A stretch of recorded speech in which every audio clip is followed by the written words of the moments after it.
มีพี่ๆน้าๆป้าลุงหลายคนเนาะถามมาว่าสงกรานต์บ่ได้กลับบ้านบ่เนาะปีนี้ก็บ่ได้กลับเลยเนาะ แม่นบ่ได้ครับ คือบ่ได้กลับบ้านเนาะช่วงสงกรานต์แบบซี้นะอีกอย่างเนี่ยก็เพิ่งลงมา แม่น แล้วก็ช่วงสงกรานต์ปีนี้มันก็บ่คือหลายปีที่ผ่านมาเนาะมันเปลี่ยนไปแบบว่าค่อนข้างที่จะหลายแล้วก็ดีใจนำคนลาวแบบว่าที่มาเฮ็ดงานอยู่ไทยเนาะที่แบบว่าได้กลับบ้านจังซี่นะกลับมาหาพ่อหาแม่เนาะคือเฮาจากบ้านจากครอบครัวมานี่พี่น้อง คือแบบว่าการที่กลับบ้านนี่มันเป็นอย่างที่มีความสุขที่สุดถึงแม้มันอาจจะเป็นเวลาแบบว่าบ่หลายวันแบบนั้นบางคนก็อาจจะได้อาทิตย์นึงเนาะแล้วสงกรานต์นี่อาจจะมาเมืองไทยคือเก่าแบบนี้นะสบายดี สบายดี สวัสดีครับผมมื้อนี้เฮาก็สิมาตอบคอมเมนต์มีพี่ๆน้าๆป้าลุงหลายคนเนาะถามมาว่าสงกรานต์บ่ได้กลับบ้านบ่เนาะปีนี้ก็บ่ได้กลับเลยเนาะ แม่นบ่ได้ครับ คือบ่ได้กลับบ้านเนาะช่วงสงกรานต์แบบซี้นะอีกอย่างเนี่ยก็เพิ่งลงมา แม่น แล้วก็ช่วงสงกรานต์ปีนี้มันก็บ่คือหลายปีที่ผ่านมาเนาะมันเปลี่ยนไปแบบว่าค่อนข้างที่จะหลายแล้วก็ปีนี้เฮาก็คิดว่า มันบ่คือเก่าอ่ะพี่น้องเนาะแบบภาวะแบบโลกทุกมื้อนี้มันก็เปลี่ยนไปแบบซี้นะถ้าบ่จำเป็นเนี่ยเฮาก็บ่อยากกลับบ้านเนาะก็ดีใจนำคนลาวแบบว่าที่มาเฮ็ดงานอยู่ไทยเนาะที่แบบว่าได้กลับบ้านจังซี่นะกลับมาหาพ่อหาแม่เนาะ คือเฮาจากบ้านจากครอบครัวมาเนี่ยพี่น้อง คือแบบว่าการที่กลับบ้านนี่มันเป็นอย่างที่มีความสุขที่สุดถึงแม้มันอาจจะเป็นเวลาแบบว่าบ่หลายวันแบบนั้นบางคนก็อาจจะได้อาทิตย์นึงเนาะแล้วสงกรานต์นี่อาจจะมาเมืองไทยคือเก่าแบบนี้นะแน่นอนแหละคนลาวที่กลับเมืองบ้านจังไดก็อยู่บ่ได้ดอกบ้านเฮาอะเนาะคือเอาจริงๆตามบ้านนอกมันค่อนข้างที่จะใช้ชีวิตแบบว่ายากได้ถ้าบ่มีเงินแบบนี้นะอีกอย่างก็ถ้าบ่เก่งมันก็บ่สามารถที่จะอยู่ได้เนาะคนที่เขาอยู่ได้ก็คือคนที่เขาเก่งแล้วก็เขามีรายได้แล้วก็หาเงินเก่งแบบนี้นะถึงจะอยู่ได้เนาะบ้านนอกเฮามันหาเงินยากแบบนี้นะก็คือหลายๆคนเมื่อก็ต้องแบบว่ากลับมาประเทศไทยคือเก่าแบบนี้นะแล้วก็ปีนี้เฮาสองคนบ่ได้กลับเนาะ บ่ได้เมื่อแล้วเพราะว่าจังห อื วะ ม ก็เพราะว่าอีกอย่างหนึงข้อยก็หาก็เพิ่งจะลงมา แม่น อีกอย่างหนึงเจ้าก็เพิ่งจะลงมาบาง4 เดือนที่แล้ว 4 เดือนที่แล้วลงมา เอาไว้ 4 เดือน ปี ที่ ห แล้ น้าว ปีฮื้อพุ่นแหละ เอาไว้แบบ เมื่อสงกราน เขา ต์ ไว้แบบว่าหาเงินหาหยังก่อนแบบนี้นะเก็บเงินก่อนเนาะจริงๆแล้วก็ทุกคนก็อยากเมื่อแหละพี่น้องบ่ว่าแต่เฮาเนาะหลายคนเขาก็อยากเมื่อแหละแต่ว่าเฮาก็ต้องเบิ่งแบ อบ ยากเมื่อได้ช่วงสงกรานต์นั่นสิ แล้วเฮาก็ต้องเบิ่งว่าสภาพแวดล้อมโน่นนี่นั่นแล้วก็โลกสมัยนี้เนาะมันแบบค่อนข้างที่จะใช้ชีวิตก็ค่อนข้างที่จะยากได้ในยุคสมัยนี้เนาะเป็นยุคที่แบบเขายากมากแพงของแท้พี่น้อง อืม โอ้แบบมันสุดยอดเนาะเฮาก็เลยว่าอยู่ไปก่อนหาเงินไปก่อนจังซี่นะก็ดีใจนำหลายคนเนาะที่ได้กลับบ้านจังซี่นะหลายคนแบบว่าได้กลับบ้านกลับหยังแบบซี่กลับเมื่อหาพ่อหาแม่เนาะกลับเมื่อหาครอบครัวแบบซี่นะนั่นแหละคือแบบความสุขแบบเฮาได้กลับเมื่อหาบางคนก็มีลูกมีหยังแบบซี่เนาะก็กลับเมื่อหาลูกก็มันก็มีความสุขแบบซี่นะกลับเมื่ออยู่กลับเมื่อบ้าน มีความสุขกับเมื่อหยังว่าสิเมื่อสถานะหยังกับเมื่อ ตอนกลับมามีความสุขอยู่ ความสุข แต่ว่าตอนกลับมาไทย งานไทย ตอนกลับมาไทยเห็น มันเป็นฟีลหนึ่งที่แบบ แม่ ตอน น เมื่อหันมีความสุขเอง แม่น ตื่นเต้น ตอนลงมาก็สิแบบ เงินเบิดแหละ เออ เงินเบิด แหละเขาก็จังบ่ได้ลงเมื่อดอก เขาก็เลยคิดว่าปีนี้บ่น่าแบบว่า เก็บเงินเก็บคำ บ่น่าได้กลับไปซั่นอีกอย่างมันก็มีปัจจัยหลายอย่างที่เฮาบ่ได้กลับไปอย่างหนึงมาก็ ปี แน่นอ นี้ นแหละ ต่างจากปีกาย หนึ่งมาในมอแหละเฮาก็เพิ่งลงมาไปสินะสองมาก็มันก็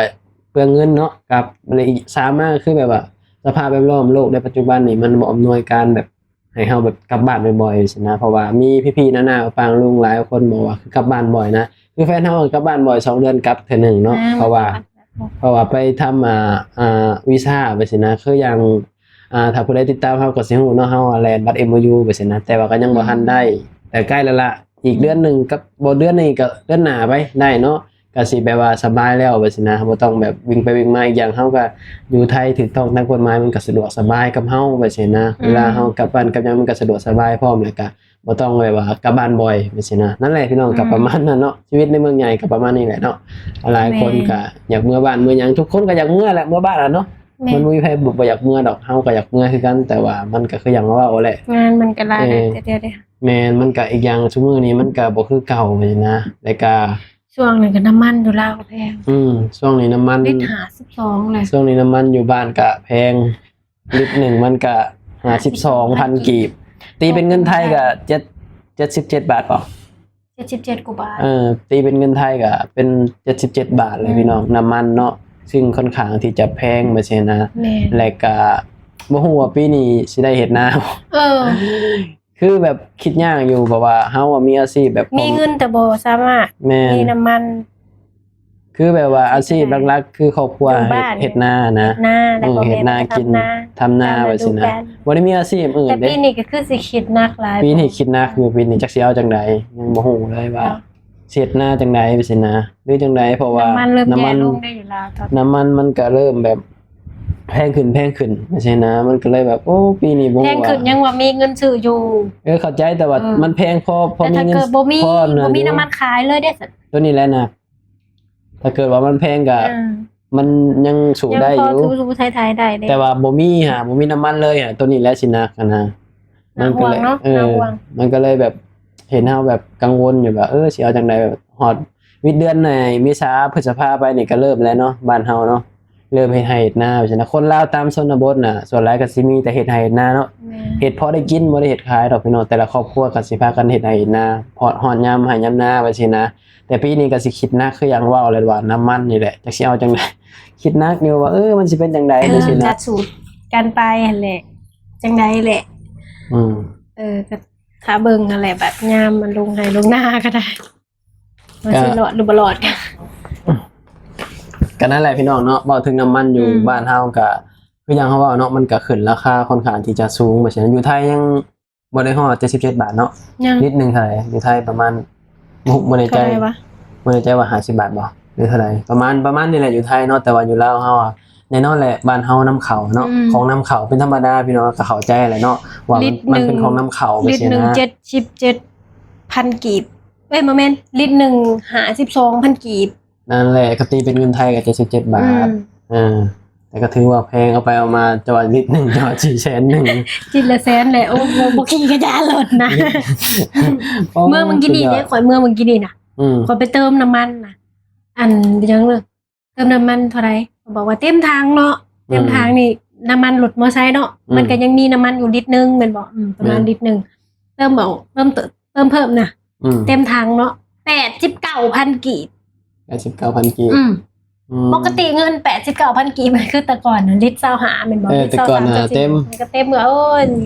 ตกใจบาปเลยเงินแสนนึงสิได้แต่น้ำมัน แม่นเงินแสนกีบสิได้แต่น้ำมันพี่น้อง เมื่อมึงกินนี่ โอ้ นะ สุดยอดเลยเนาะ เดือน แบ มี บ นามึงกินนี่นะ คือแบบว่าทุกอย่างไหนเนาะแบบคือเอาจริงๆในโลกยุคสมัยนี้มันก็ค่อนข้างที่จะใช้ชีวิตแบบว่าย าก และก็ต้องสู้เท่านั้น ก็ น่ะ ใช่ เนาะ แหละข่อยจึงบอกว่า เมื่อบ้านมึงกินนี่ฮะ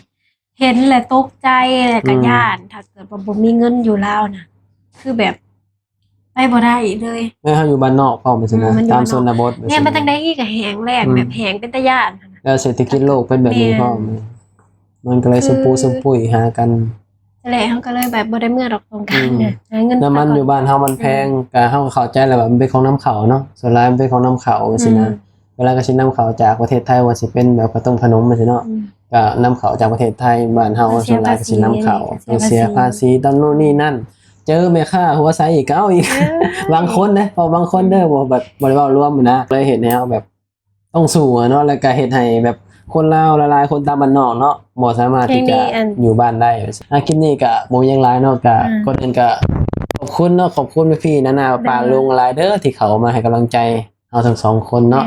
ก็ฝากกดติดตามแล้วก็เข้ามาให้กำลังใจเนาะขอบคุณที่เมตตาเฮาสองคนเนาะทีนี้ก็ไว้พบกันคลิปหน้าคลิปนี้ก็ไปแล้ว สบายดีสงกรานต์เด้อ สบายดีสวัสดีครับ ไง FC สุขภาพแข็งแรงหลาย บาย